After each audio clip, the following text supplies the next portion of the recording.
کہ مثلاً یہاں پر آپ اس طرح کا لے لیں کہ قرأت قاف را،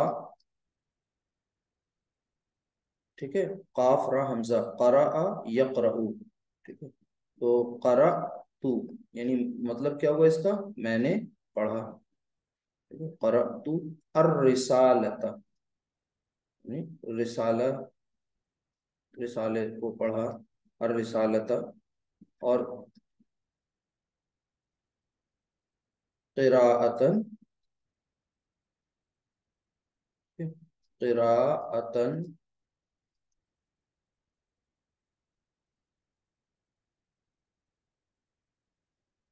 اور واحدتن،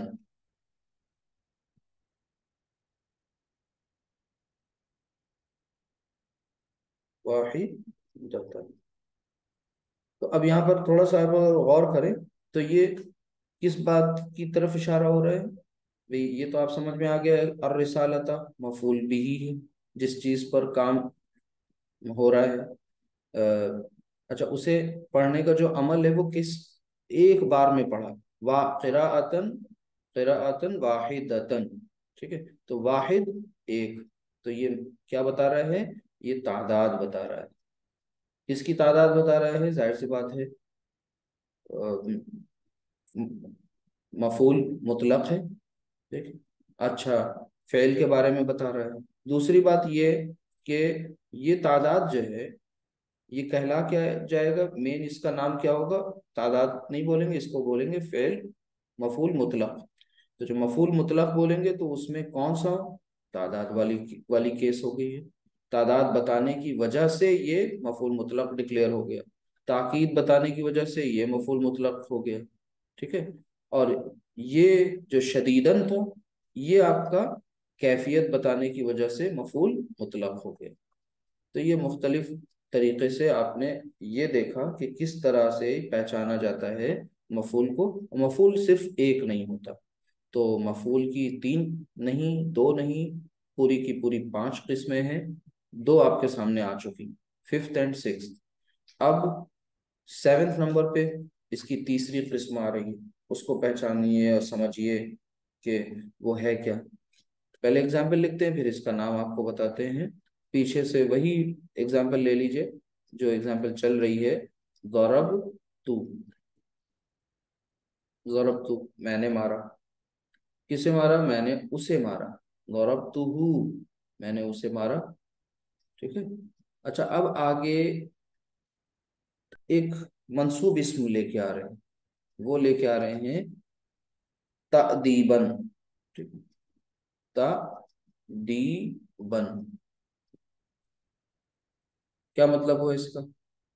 اب یہ تو پہلے پہچان لیجئے، میننگ تو میں بتا دوں گا انشاءاللہ، لیکن پہلے آپ کو کیا پہچاننا ہے، آپ کو یہ پہچاننا ہے کہ یہاں پر ضربتو یہ پورا کا پورا ایک فعل ہے، نصرتو، خلقتو، ٹھیک ہے، اچھا ہو جو ہے یہ مفعول بھی ہے، تأدیباً یہ بھی ایک منصوب اسم ہے، دو زبر سے پتہ چل گیا کہ یہ اسم ہے، تنوین کس پر آتی ہے، اسم پر آتی ہے، فعل پہ تھوڑی، تو یہ اسم ہے، لیکن اسم میں یہ ہے کیا، اس فعل سے اس کے ساتھ اس کا کیا ریلیشن، تو اس کے ساتھ ریلیشن یہ ہے کہ یہ مفعول ہے، لیکن مفعول کون سا، کام تو اس پر واقع نہیں ہو رہا، کیا ہے پھر، میں نے اسے مارا تأدیباً، ادب سکھانے کے لیے، مینرز بتانے کے لیے، یعنی پتہ یہ چلا کہ یہ ایک ایسا مفعول ہے جو کیا بتاتا ہے، یہ وجہ یا سبب یا ریزن بتاتا ہے، ٹھیک ہے، تو اس کا نام جو ہے ٹیکنیکل وہ ہے مفعول لہو، مفعول لہو۔ اب یہ ان کے نام بھی یاد ہو جائیں اور ان کا کام بھی یاد ہو جائے۔ کام ان کا کیا ہے بتایا میں نے آپ کو کہ یہ وجہ، سبب یا یہ ریزن بتانے کے لیے، ٹھیک ہے، ریزن، اس کا ریزن بتانے کے لیے، مطلب کیا ریزن، ادب سکھانے کے لیے، مطلب سکھانے کے لیے، تو یہ جو ریزن آپ نے بتایا یہی ریزن جو ہے کیا ہے، ریزن کی وجہ سے یہ کیا ہو گیا؟ مفعول لہو ہو گیا. ٹھیک ہے. قرآن کریم میں اس کی ایک اگزامپل اس طریقے سے آئی ہے. اللہ سبحانہ وتعالیٰ سورہ بنی اسرائیل میں فرماتا ہے کہ صیغہ پہچانیے گا پہلے آپ لوگ ذرا، امتحان بھی بیچ بیچ میں آپ کا ہونا چاہیے. میں لکھ رہا ہوں تق طلوع، تق طلوع، ٹھیک ہے، تق طلوع نا، تقتلون یعنی تم سب قتل کرتے ہو، قاف تا لام فعل مضارع، ٹھیک ہے، تقتلون. اچھا، اب اسے ہمیں منع کرنا، ٹھیک ہے، یہی بات فعل امر نہیں بلکہ فعل نہیں بنانا ہے. تو لام الف لے ہے اور لا تقتلو، ٹھیک ہے، یہ آپ نے پیچھے پڑھا ہے، آپ ریوائز کریں گے اپنے لیکچرز تو مل جائے گا. تو لا تقتلو یعنی تم سب قتل مت کرو، ولا تقتلو اور تم سب قتل مت کرو، کس کو؟ اولادکم، ٹھیک ہے، اولادا، اولادا، اولاد کو. اب اولاد کیا ہے یہاں پر؟ یہ مفعول بھی ہے، اولادا، ٹھیک ہے، حالت نصب میں ہے. اور آگے پھر آپ مزید بتا دیا اولادکم. اب یہ ایک پوری ایک مرکب بن گئی، اولادکم یعنی اپنی اولاد کو. کس، کیوں نہ قتل کرو، کیوں؟ آگے بتایا گیا ریزن، خشیت الاملاک. آگے ریزن آ گیا خشیت املاق، جی، خشیت املاق پورا آئے گا وہاں پر، املاقن، خشیت املاقن. مطلب کیا ہے؟ یہ ایک کنسٹرکشن آ گئی وہاں پوری کی پوری. اب اس خشیتا یہ منصوب اسم ہے، ٹھیک ہے. تو اللہ تعالیٰ فرماتا ہے کہ اور تم سب اپنی اولاد کو مت قتل کرو تنگ دستی کے ڈر سے، مفلسی کے ڈر سے، غربت کے ڈر سے، ٹھیک ہے. غربت یعنی پاورٹی، غریبی، انتہائی مفلسی. اس کے ڈر سے تم ایسا نہ ہو کہ قاتل بن جاؤ اور یہ سوچو کہ ہم کیا کھلائیں گے کیا پلائیں گے. تو بچوں کی زندگی ہی، بچوں کو پیدا ہوتے ہی وہاں کیا تھا، دور جہالت میں بیٹیاں زندہ درگور کر دی جاتی تھی، دفن کر دی جاتی تھی.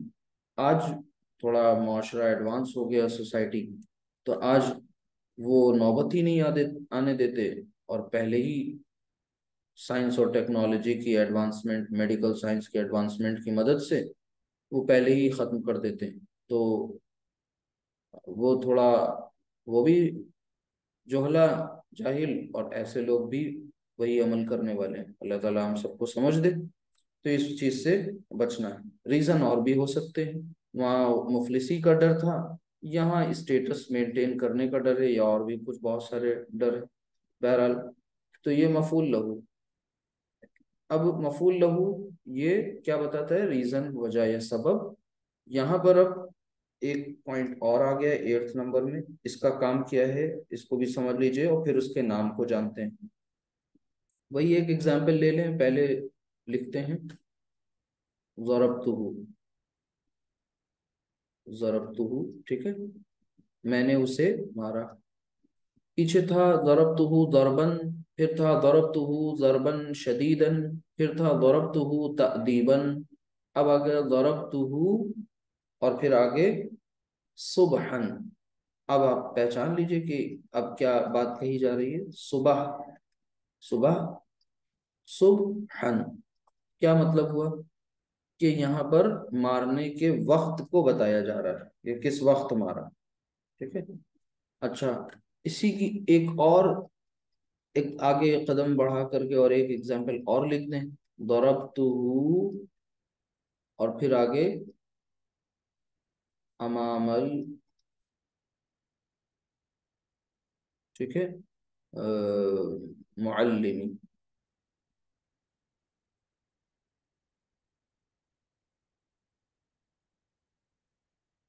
ٹھیک، کیا مطلب ہوا اس کا؟ کہ ضربتہ میں نے اسے مارا، امامہ، امامہ مطلب سامنے، in front of. Front of معلمی، معلم کے سامنے، ٹیچر کے سامنے، میں نے اسے ٹیچر کے سامنے مارا. تو اب آپ امامہ یہ بھی منصوب اسم ہے، صبحن یہ بھی منصوب اسم ہے۔ تو یہ فعل کے ساتھ یہ جو ہو اٹیچ ہے یہ تو ڈیکوڈ ہو گیا، پتہ چل گیا، لیکن آگے یہ جو منصوب اسم آ رہے ہیں وہ کیا ہے، اس کا فعل کے ساتھ رشتہ کیا ہے، تعلق کیا ہے؟ تو یہ دیکھیے وقت بتا رہا ہے اور یہ پلیس بتا رہا ہے، ٹھیک ہے، جگہ بتا رہا ہے۔ تو ایسے مفعول کو مفعول فیہ کہتے ہیں، مفعول فیہ، یہ ان کے نام ہیں اپنے الگ الگ، مفعول فیہ۔ یہ کیا بن کر آتے ہیں؟ یہ ظرف بن کر کے آتے ہیں، جیسے یہ امامہ، سبحان تو سمجھ گئے آپ یہ، ٹھیک ہے، ظرف۔ اب یہ ظرف جو ہوتے ہیں یہ منصوب اسم ہوتے ہیں، ٹھیک ہے؟ ظرف، اور آپ کو پتہ ہے ظرف دو طرح سے ہوتا ہے، ظرف زمان اور ظرف مکان، یعنی ان کی دو قسمیں آپ کو ملیں گی دیکھنے کو، ایک ہے ظرف زمان اور دوسری ہے مکان۔ تو یہ کیا ہوتے ہیں؟ یہ وہی ٹائم اینڈ پلیس،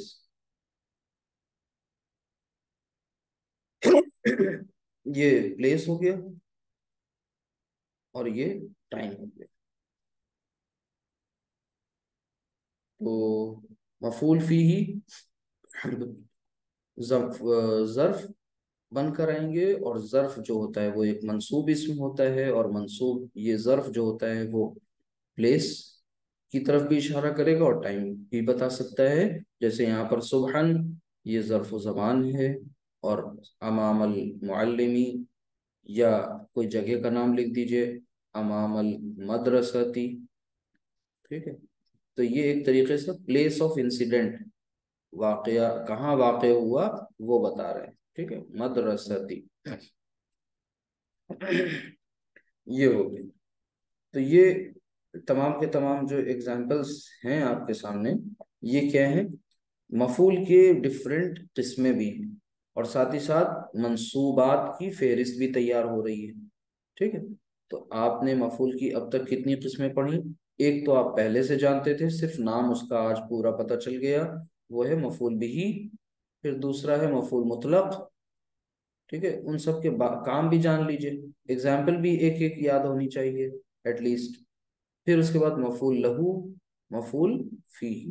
تو لہو کون ہوتا ہے؟ وجہ اور سبب بتاتا ہے، ریزن بتا رہا ہوتا ہے، ٹھیک ہے۔ مفعول فی یہ واقعہ یہ آپ کو پلیس اور ٹائم بتائے گا۔ حضرت نوح علیہ السلام کا جو وہ واقعہ ہے، جب وہ اللہ سبحانہ تعالیٰ سے شکوہ کرتے ہیں، بتاتے ہیں، اپنی روداد سناتے ہیں کہ میں نے اپنی قوم کو صبح مطلب خوب بلایا، ٹھیک ہے، وہ کہتے نہیں کہ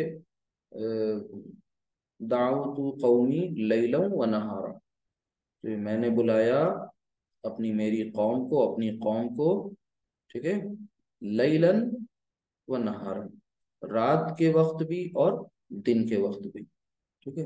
تو ایک طریقے سے وہ وہاں پر یہی ہے، لیلن ایک منصوب اسم ہے، نہارن منصوب اسم ہے، ٹھیک ہے، تو وہ کیا ہے؟ وہ وقت بتا رہا ہے وہاں پر، ٹھیک ہے۔ اسی طریقے سے اور بھی آپ کو انشاءاللہ ایگزامپلس مل جائیں گے، جیسے یہیں پر دیکھ لیجئے کہ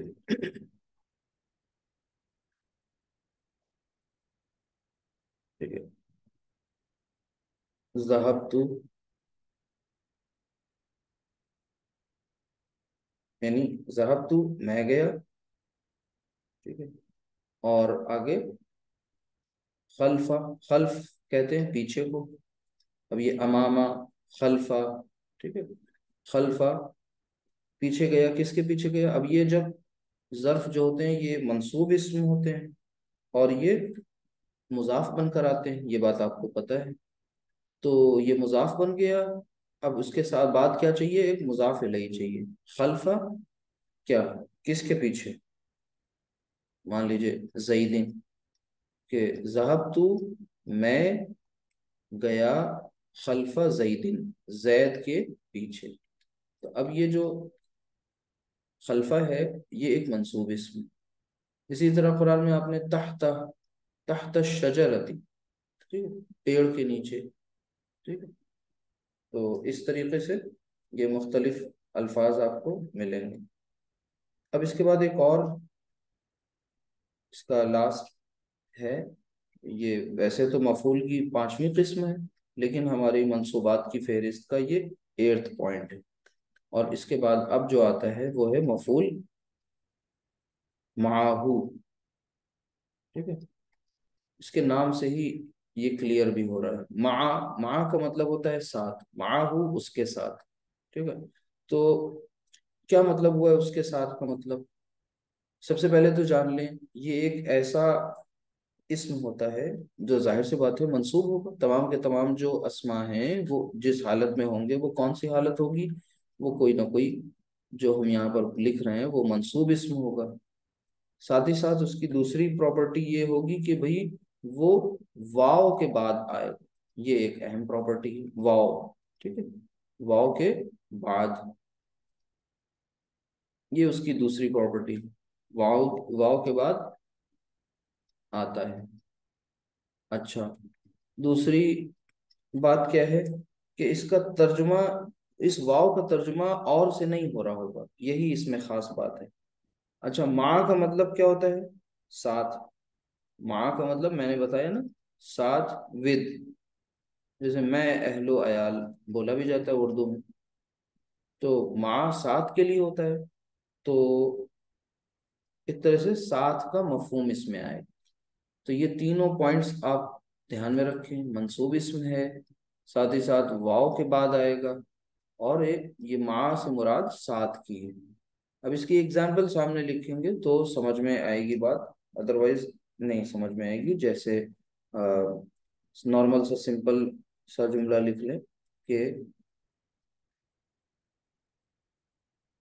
یذہب، اچھا، یذہب وہ جاتا ہے یا وہ جائے گا، کون جاتا ہے کون جائے گا؟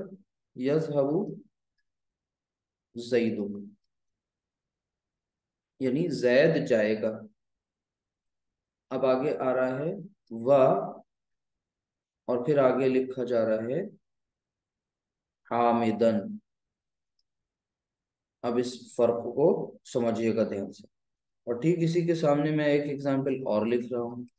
اب لکھ رہا ہوں یذہب، سیم ورب، وہ جاتا ہے یا وہ جائے گا۔ پھر لکھا میں نے زیدن، اور پھر و حامدن۔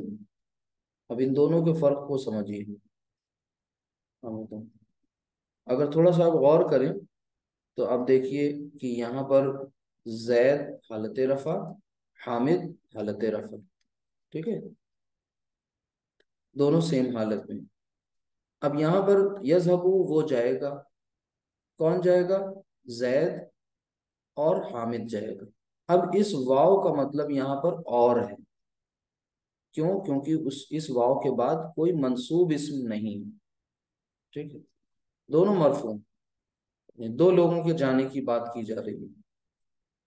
لیکن اس پہلے والے اگزامپل میں زید جو ہے وہ حالت رفع میں ہے، اس کے برعکس حامد جو ہے وہ حالت نصب میں ہے، یعنی ڈیفرنٹ ہے۔ اب یہاں پر یہ واو جو ہے یہ اور کا مفہوم نہیں دے رہا ہے، یہ واو ساتھ کا مفہوم دے رہا ہے، ٹھیک ہے؟ یہ انٹرسٹنگ فیکٹ تھا، آپ کو پتہ چل گیا کہ ایسی سچویشن جب بنے گی تو پھر ترجمے کا کیسے لحاظ کریں گے، کیا کریں گے۔ یذہب وہ جائے گا، کون جائے گا؟ زیدن، و حامدن یعنی حامد کے ساتھ جائے گا، ٹھیک ہے؟ تو یہ ساتھ کا مفہوم دے گا، اور یہاں پر اور کا مفہوم دے گا۔ فرق آپ نے دیکھ لیا، دو مرفوع اس میں ایک ساتھ آ جائیں تب بیچ میں واو ہو تو وہ اور ایک مرفوع اسم دوسرا منصوب اسم اور بیچ میں واو آ گیا تب پھر یہ ساتھ کا مفہوم دے گا، ٹھیک ہے؟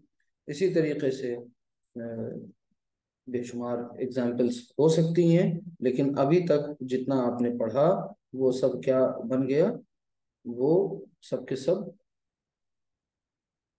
آپ کے مفعول کی تمام قسمیں تیار ہو۔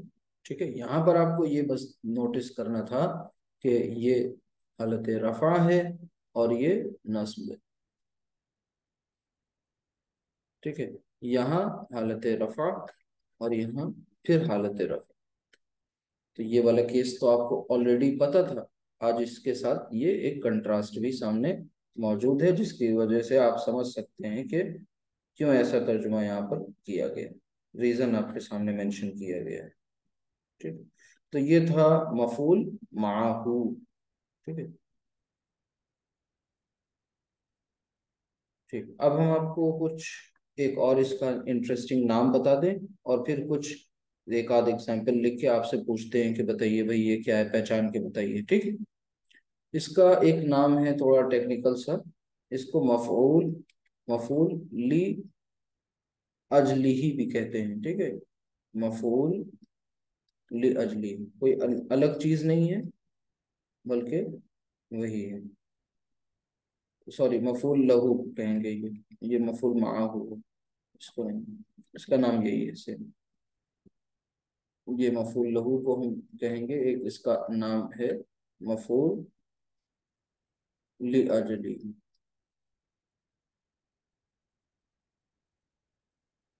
ٹھیک ہے، تو ایگزامپل لکھتے ہیں دو ایک، اور آپ لوگ سے ریکویسٹ ہے کہ پہچاننے کی کوشش کریے. 5 آپ نے مفعول کی قسمیں پڑھ لی، پانچوں کی سامنے دیکھیے گا دھیان سے.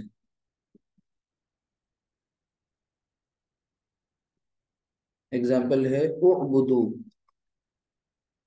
اعبدو، ٹھیک ہے، اعبدو یعنی عبادت کرو تم سب. کس کی عبادت کرو؟ اعبدوا اللہ، اللہ کی عبادت کرو. اب یہاں ماضی مضارع یا فعل امر سے مطلب نہیں، یہاں پر فعل مین چیز کہی جا رہی ہے، نارمل بات. اعبدوا اللہ، اور آگے ہے شکرن. بتائیے، پہچانے آپ میں سے کوئی کہ یہ کون سا اس میں مفعول استعمال ہوئے ہیں. دونوں کو الگ الگ پہچان کریں. اعبدوا اللہ شکرن. دیکھیں یہاں پر اول تو اعبدو فعل با فاعل یعنی فعل، اب اس کے بعد اللہ، اللہ حالت نصب میں ہے، شکرن بھی حالت نصب میں ہے. تو کیسے فیصلہ کریں کہ کون سا یہ اسم ہے؟ ریزن ہے یہ. جی، یعنی اللہ تو مفعول بھی، ٹھیک ہے، مفعول بھی ہی نارمل مفعول جو ہوتا ہے. شکرن یہ وجہ اور سبب ہے. تو وجہ اور سبب بتانے کے لیے کون سا آتا ہے، جو اس کا نام کیا ہوتا ہے؟ لہو. یہ مفعول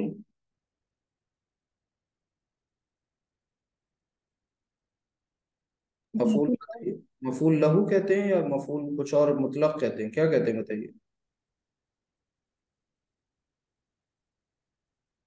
صحیح کہا آپ نے، مفعول لہو کہتے ہیں. ٹھیک ہے، یہ ہو. اسی طریقے سے آگے دیکھیں اور بتائیے.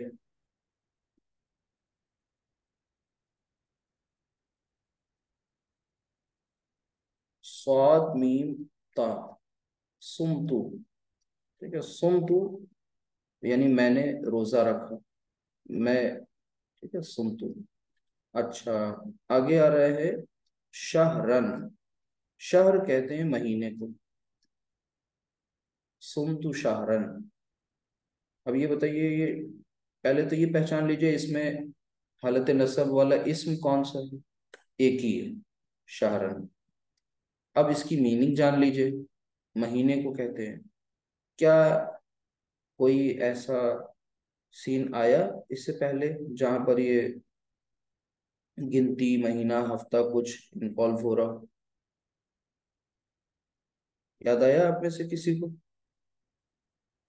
سر کیفیت مطلب بتا رہا ہے یہ. جی یہ ظرف ہے، مطلب ظرف ہے، ظرف.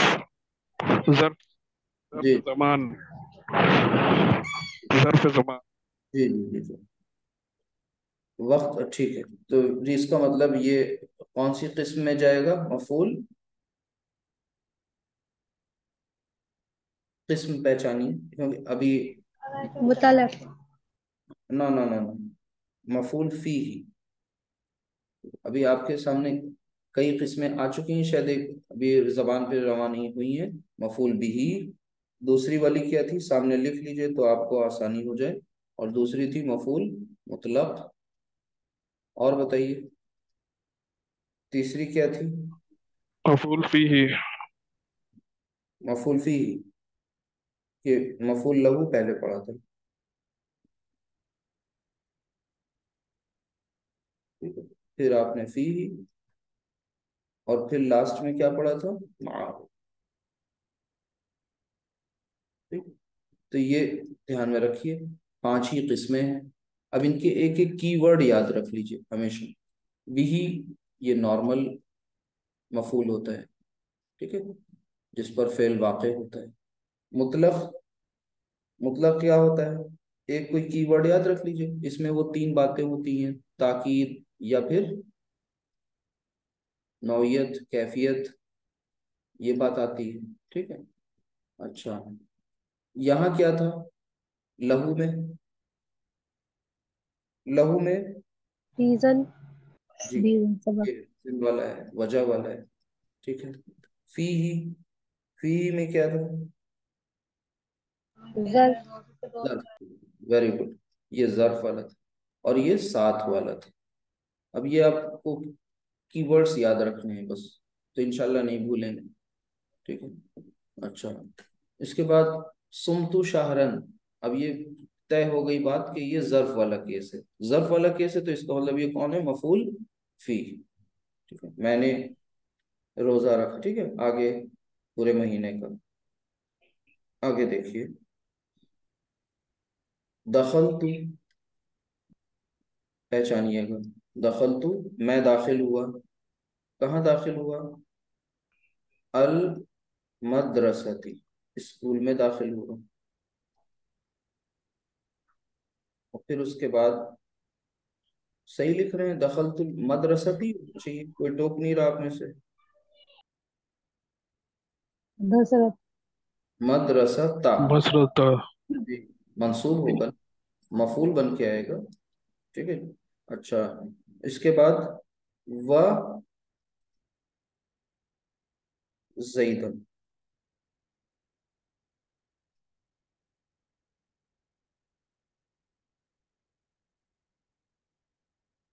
ٹھیک، دخلت المدرسہ، یعنی میں مدرسے میں داخل ہوا، وہ زیدن، زید کے ساتھ۔ اب یہاں پر ایک، معه. ہاں، یہ ایک انٹرسٹنگ بات یہ ہے کہ واو کے بعد منصوب اسم آ جائے اکیلے، یہی پہچان ہے، ٹھیک ہے؟ حالت رفع میں پیچھے نہیں آپ کو مل رہا ہے، یہ بھی منصوب ہے، کیوں؟ کیونکہ یہ جگہ کا نام ہے جہاں آپ داخل ہو رہے ہیں، یہ خود اپنے آپ میں ایک مفعول ہے۔ لیکن واو کے بعد جو آ گیا، اب اس میں کون دوسرا کون ہے؟ دوسرا واو کو معاہو کیسے طے ہوگا؟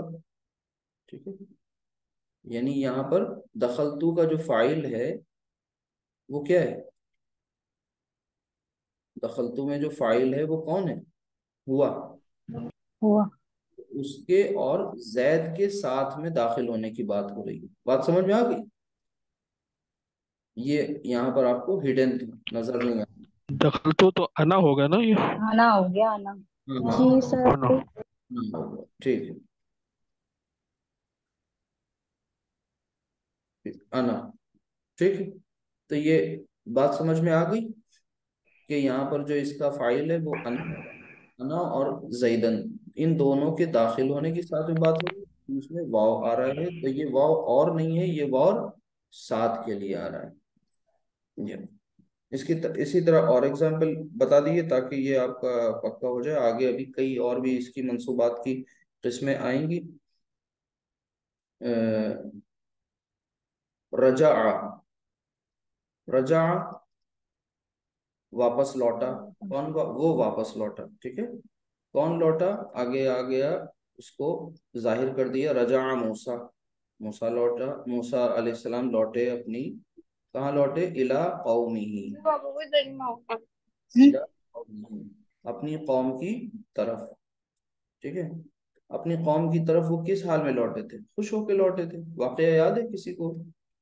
سورہ بقرہ میں پڑھا ہوگا آپ نے،